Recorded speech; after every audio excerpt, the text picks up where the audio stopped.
ए 2-3 दिवस झालं दुकान का बंद आहे? अहो नाही काका, दुकान बंद केले आता. आठवडा झालं चाललंय एमआयडीसीत का आम्हाला. हा आता कुठं धंद्याला सूर लागला होता तवर बंद केला शोय. अहो नाही काका, गावातली समजी नावं ठेवायला लागल्यात. एवढे शिकले आणि वडापावचा गाडा चालवायला लागले, बंद केले बस.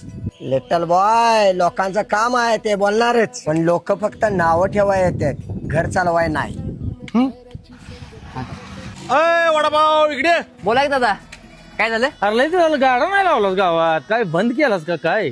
अहो नाही काका, बंद बिन नाही केला. आपल्या गावामध्ये कसं लय गिरायक होत नव्हतं ना, म्हणून आता मी काय करते, ज्या वारी जगावचा बाजार असतो का नाही तिथे जाऊन गाडी लावती. म्हणजे कसं बाजारामुळे लय धंदा होती माझा. चांगलाय बाळा, चांगलाय. आधी गावात नाव बुडवत होतास, आता तालुक्यात बुडवायला लागलाय. अरे हे काय सुधारण्यातली केस नाही. जा बाळा, जा जा हॉस्टेल जाऊन वडापाव इकडे जा. अ दिर्या इकडे ये. अहो बोला काका. अरे ते सगळं सोड, धंदा कसा चाललाय तुझा? अहो तुमच्या आशीर्वादाने एक नंबर चाललाय काका. आता आष्ट्यामध्ये एक नवीन नाश्ता सेंटर टाकायचं म्हणतोय बघा. लिटल बॉय, मी आधीच तुला सांगितलं होतं की